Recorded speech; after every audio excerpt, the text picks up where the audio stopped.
لو رجعنا لعصور الموريم السحيقة جدا هنلاقي شخص اسمه يومومو. شخص كان بيمتلك قوة جسدية خارقة بتخليه أقوى بشري في عصره، والقوة البدنية دي ورثها من بعده أحفاده وباقي نسله. ومع مرورنا بالزمن هنتابع بعد كده قصة جين وون هواي، الشخص اللي تعرض للأسر من طائفة الدم وعاش كجاسوس من الدرجة الثالثة قبل ما يموت ويرجع بالزمن 10 سنين مع قدرة بتخليه قادر يسمع ويفهم أصوات السيوف. وبيجي الربط بين القصتين دول عن طريق هاي اك تشيون اللي من نسل يومومو ومعلم جين وون هواي. ولو عدينا كمان بالزمن 200 سنة هنقابل جيونج القاتل المتسلسل السادي المعروف باسم شيطان المنجل، واللي قدر يقتل السيد الشاب لعائلة موك وياخد مكانه، وتبدأ مسيرته من بعدها لحد ما يبقى الشيطان السماوي تشونما ويأسس الطائفة الشيطانية. ومع مرور الزمن جوه الطائفة الشيطانية نفسها بنقابل الطفل يتيم الأم شيون يو وان اللي كان في خطر مستمر لحد ما يتغير قدره بزيارة نسله من المستقبل، واللي بيحقن جوه جسمه تكنولوجيا متطورة جدا تساعده في تقوية فنونه القتالية والارتقاء لقيادة الطائفة الشيطانية نفسها والحصول على لقب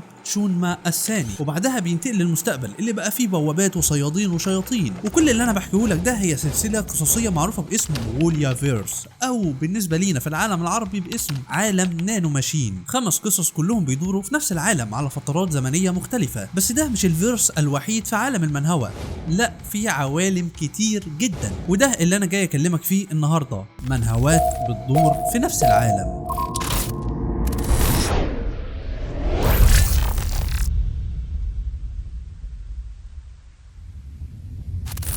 طبيعي لازم نبدا بشوت جان بوي وسويت هوم، 2 من روائع الانتاج الكوري. بس ايه الرابط بينهم؟ بص يا معلم، الاحداث في شوت جان بوي بتبدا قبل كام يوم من موجه التحول للوحوش اللي شفناها في سويت هوم، وتعتبر هي اللي ظهر فيها البدايه والشراره الاولى للتحول ده، واللي بتشرح كواليس الانتشار ومصدر الخلايا او الكيانات اللي بتتلاعب برغبات البشر. وبعد كده في سويت هوم بنتابع باقي احداث التحول ده مع هيون شا في المجمع الاخضر، غير ان هيون شا نفسه ظهر ككاميو في نهايه شوت جان بوي عشان يربط السلسلتين ببعض. وده تاني عالم معانا. العالم التالت بقى هو عالم وو جاك. شايف ده حبيب قلبي ده. لو ما تعرفش مين القمر الوسيم ده، فده يا معلم هو كاتب اسطوره النصر الشمالي، لسه عامل لها فيديو في القناه الاصليه، انصحكم جدا انكم تشوفوه. وبرضه هو كاتب ميمور اوف ذا جاد اوف وور، واحده من منهوات المورم الهارد فشخ. بس الاثنين دول في جانب لوحدهم، كل واحده فيهم بتدور في عالمها الخاص. انما غيرهم بقى فهو عنده 3 اعمال تانيين مهمين جدا، والثلاثه بيدوروا في نفس العالم، واللي هم فيست ديمون اوف ماونت هوا، واللي بتتكلم عن دامهو، الشخص اللي كان بيعاني من عرق في رجله بيمنعه من اتقان فنون قتال سيف طائفه جبل هوا، بس بيقدر انه يبتكر فن قتالي خاص بيه مبني على قوه القبضات والضربات المباشره، عشان بعد كده يلقب بيه شيطان القبضه الاسطوري.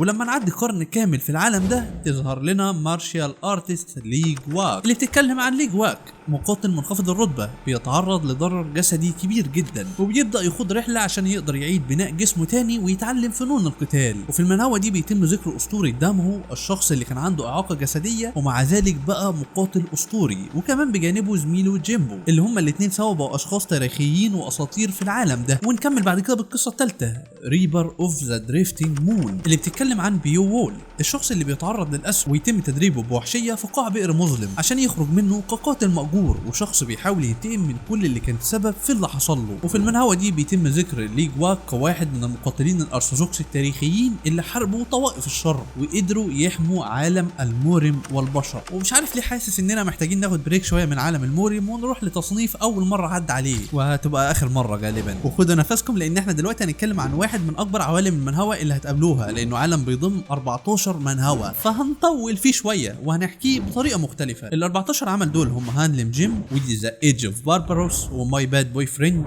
وفريندلي كومبيتيشن، وذا وورد از ماني اند باور، وتو نوت داي، وستادي جروب، وكينج جيم، وجيت سكوليت، وسيرا جو، وجوفينايل بريزون، وستودنت بيس كونسل، وديب باوند باي بلاد، وذا جريت وور. وعالم بلو سترينج مش بيحكي قصه بطل واحد، لا هو بيجمع شباب ومدارس وعصابات مختلفه في كوريا داخل نفس الزمن والعالم. والبدايه الانسب لفهم الترابط ده بتكون مع هانلم جيم، اللي بنتابع فيه جيون يونغ ها، وهو بيتحول من طالب بيستخدم قوته في التنمر لمقاتل حقيقي جوه بطولات البي في بي. وهناك بنتعرف كمان على هانلم ليم، واهميه الاثنين بتظهر بعد كده لان يونغ ها بطل بي في بي يبقى خاله ومدرب يون جيمن بطل ستادي جروب. وده بقى حصل وهانلم بتكبر وبتنضم لهيئه حمايه حمايه حقوق المعلمين في جيت سكول. وفي ستادي جروب بنشوف جيمين الطالب العبقري في القتال والفاشل في الدراسه، وهو بيكون مجموعه مذاكره جوه مدرسته ويحاول يحمي اصحابه من العصابات. ومع توسع القصه بتبدا اسماء وشخصيات من بقيه العالم في الظهور، زي عصابات تو نوت داي وتحالف ديجون من كينج جيم، ومدرسه شيوا من فريندلي كومبيتيشن اللي بتحكي عن وو سولجي بعد انتقالها لمدرسه متفوقات وتحول المنافسه الدراسيه بينها وبين يو جي لصراع نفسي وخطير. وبيظهر جيمين في نهايتها كاشاره مباشره ان المدرستين موجودين في نفس العالم. وفي نفس الفتره تقريبا بنتابع ونشوف جان ودان في ذا وورلد از ماني اند باور اللي بينتقل لمدرسه مير وبيحارب نظام قمار بيسيطر عليه ولاد الاغنياء هناك. وبعدها بيظهر في نهايه ماي باد بوي فريند، العمل اللي بيبدا كقصه بين تشا يو جونج ودو جونيو قبل ما يدخل في صراعات المدارس والعصابات. وده بيربط العالم الاجتماعي والرومانسي بنفس المؤسسات والاحداث الموجوده في اعمال القتال. اما بالنسبه لجيت سكول فبيحكي عن هوا جينا وهانلم لي، وهم بيتدخلوا في المدارس اللي فشلت القوانين العاديه في السيطره على العنف جواها. ومن هنا بيظهر جيوما الطالب اللي قتل 7 من المتنمرين، واللي قصته بتسمع في كوريا وتاثر في داجونيم بطل تو نوت داي. بس جيوم ما وقفش هنا، بعد كده ظهر كشخصيه مهمه جدا في جوفينايل بريزون اللي بنتابع فيه جيونغ شاو، وهو بيدخل مركز احتجاز اللي هو عندنا في مصر يعني الاحداث، وهناك بيواجه العصابات اللي مسيطره عليه. ونفس مركز الاحتجاز ده والمؤسسات الحكوميه بيظهروا في جيت سكول وسيراجو. سيراجو نفسها بقى تقدر تعتبر قصه اصل لوحدها، هي بتحكي عن جو سيرا البنت اللي سيطرت على مدرستها بالقوه والضرب قبل ما تكبر وتنضم للتي ار بي اي وتظهر في جيت سكول برضه. حلو قوي العالم الهزلي ده، كل اللي كانوا بلطجيه وهم صغيرين لما كبروا بقوا كويسين وبيقفوا في صف الحق والعبط ده كله. المهم نروح لذا ايج اوف ذا باربرز اللي بيضيف للمجموعه قصه جينوما اليتيم اللي بيكتشف ان في حد شبهه بالظبط وبيحاول يوصل لمعرفه علاقته بيه. وفي النهايه بتوصل قصته لهانلم جيم ويونجها وكينج جيم. كينج جيم دي بقى بتحكي عن هوانج شومين اللي بيورث تليفون اخوه الميت وبيستغل عصابته للانتقام من المتنمرين قبل ما يدخل حرب سيطره على ديجون، وهي نفس التحالفات اللي بيمتد تاثيرها الى ستادي جروب. اما بالنسبه لستودنت بيس كونسل فبيحكي عن مجموعه من الطلاب بتحاول ايقاف العنف جوه مدارس جوتشيون، ولحد دلوقتي هو مرتبط باقي العالم باشارات وظهور بسيط. ونفس الكلام برضه على ديب باوند باي بلاد، ودي اجدد واحده فيهم اللي بنتابع فيها كيم سانجان، وهو بيدخل مدرسه كمدرس للانتقام من الطلاب اللي تسببوا في انتحار اخته. بس ارتباطه المباشر بباقي الشخصيات والعالم محدود جدا لانه من احدث الاعمال. وفي النهايه عالم ال 13 منهوى اللي قلتهم فوق دول وكل الخطوط الاساسيه والفرعيه بتجتمع فعليا في ذا جريت وور، اول كروس اوفر كبير للعالم ده، واللي بيحصل لما بيختفي فرد من عائله داجون في تو نوت داي. الحياه بتودي لمدرسه يو سونج، فبيتخانق داجون مع جيمين وابطال ستادي جروب قبل ما يتدخل هوا جين وهانلم من جيت سكول. وبكده بعد ما اتكلمنا عن ان هم بعض ازاي، اقدر دلوقتي اقول انكم فهمتوا ان القصص دي كلها مش تكملات مباشره لبعض، وانها زوايا مختلفه لنفس المجتمع. هانلم جيم بيأسس المقاتلين،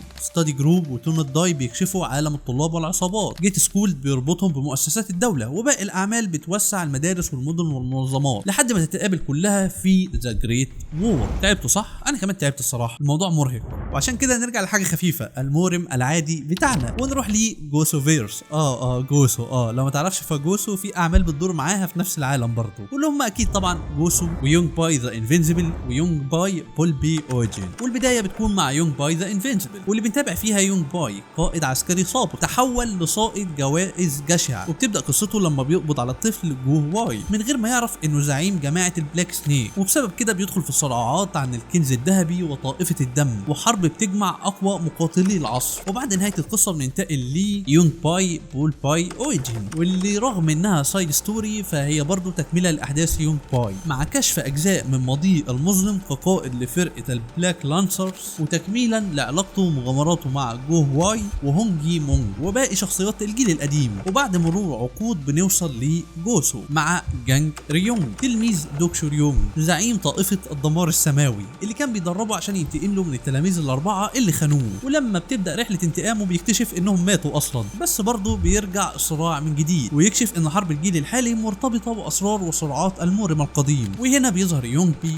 وجو هواي وهونج يي مونج مره تانية بعد ما بقوا شيوخ واعضاء في السيج فورست، وبيدخلوا مباشره في حرب مع جانج ريونج، بمعنى يعني ان يونج بي ذا انفينسيبل بتحكي عصر الاساطير القديمه، وجوسو بيحكي عن الجيل الجديد وهو بيواجه النتائج اللي تركها يونج بي واصحابه واعدائهم. محتاجين نرجع تاني للحاجات الخياليه مع عالم الكاتبين سينج تشونغ، والمكون من ذا وورلد افتر ذا فول و اومنيشنت ريدر فيو بوينت. هم كاتبين مش واحد، هم الاثنين متجوزين وبيكتبوا مع بعض. يا رب يا رب انا مش عارف، بس غير حد يمنتج مكاني مش اكتر. البدايه بتكون مع ذا وورلد افتر ذا فول، العمل اللي بنتابع فيه جي وان بعد ما تظهر ابراج بتنقل البشر لعالم مليان وحوش، وفي نفس الوقت ده باقي البشر بيستخدموا احجار بترجعهم بالزمن عشان يرجعوا للماضي ويبداوا من جديد. بس بطلنا بيرفض الهروب ويفضل يكمل طريقه لقدام لحد ما يكتشف ان البرج والعالم اللي عاش فيه جزء من خدعه اكبر، فبيخرج للعالم الحقيقي واللي هو تري اوف ايميجري، ويبدا حربه ضد المونرخs والنظام نفسه والشخص المعروف باسم البيج براذر. وبعدها بننتقل لامنيشن تريدر فيو بوينت اللي بتبدا مع كيم دوججا، الموظف اللي قضى سنين باعتباره القارئ الوحيد لروايه 3 طرق للنجاه في عالم مدمر. ولما يخلص الروايه تبدا احداثها تتحول لحقيقه، ويبدا عالم الستار ستريم او البث النجمي في فرض واجبار السيناريوهات على البشر. وهنا بيستخدم دوججا معرفته بالاحداث ويحاول يصنع نهايه مختلفه عن النهايه اللي قراها. والربط بين العالمين هنا انهم مش قصه وتكمله مباشره، وكمان مش حد فيهم بريكوال للتاني، لا هم عالمين منفصلين داخل كون اكبر بيسمح للعوالم والقصص انها تتقاطع مع بعض. واوضح دليل كده بيظهر بنهايه روايه اومنيشن تريدر في بوينت، تحديدا في الشابتر 527 و 528 لما قطار كيم دوججا يعدي بين الورلد فيوز ويقتحم جي 1 القطار بعد ما اخترق التايم فول، وبيسال دوججا عن البيج براذر